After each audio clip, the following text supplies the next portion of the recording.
Newton ने। ठीक है ना। तो उसका नियम सिंपल सा है। यहाँ पर मान लेते हैं कि दो पिंड हैं, ये इस तरह से। इसका जो द्रव्यमान है उसका मान लिया कितना, m1। ठीक है। और जो दूसरा पिंड है, छोटा बड़ा जैसा भी बनाना हो, ये दूसरा पिंड हो गया, इसका द्रव्यमान कितना हो गया, m2। और दोनों के बीच की दूरी जो हो गई वो क्या हो गई, r, है ना। तो इस पर जो लगने वाला बल था वो F proportional m1 m2 upon क्या था, r²।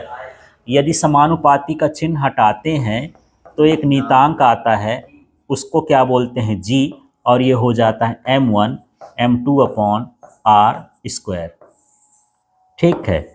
और यहाँ जहाँ करके हमको बताना पड़ेगा कि ये क्या क्या है, m1 क्या है, m2 क्या है, r क्या है, और कैपिटल G क्या है।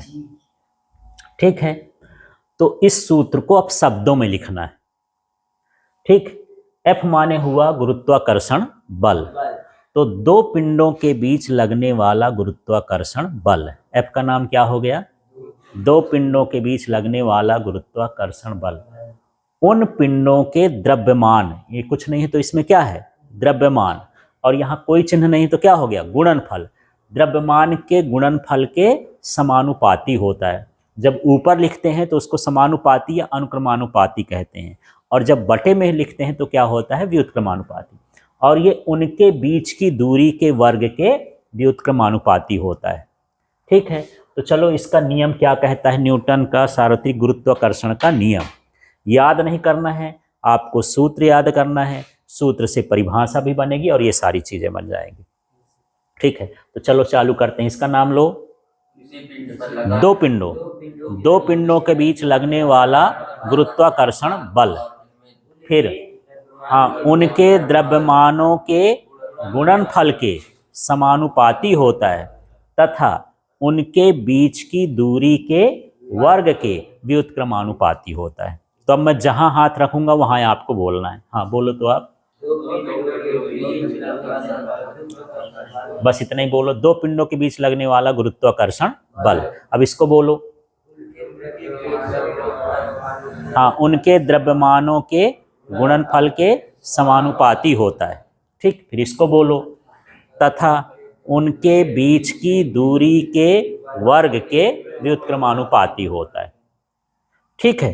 तो इस सूत्र से हम गुरुत्वाकर्षण का मान निकाल सकते हैं। हमको m1 का मान पता, हम एक पिंड तौल लिए, मान लो 4 किलोग्राम का है, दूसरा 2 किलोग्राम का है, तो m1 का मान 4 किलोग्राम, दूसरे का 2 किलोग्राम।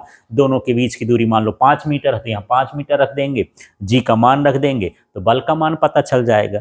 तो इस तरह से इस सूत्र से कितना गुरुत्वाकर्षण बल लगता है उसका मान हम यहाँ पर ज्ञात कर सकते हैं। ठीक है। तो सूत्र से हमको क्या बनाना है, शब्द, और इसी से चित्र बन जाएगा। चित्र क्या है, कहता है कि m1 है m2 है, तो एक दो पिंड बनाओ, एक में m1 लिख दो, एक में क्या लिख दो, m2।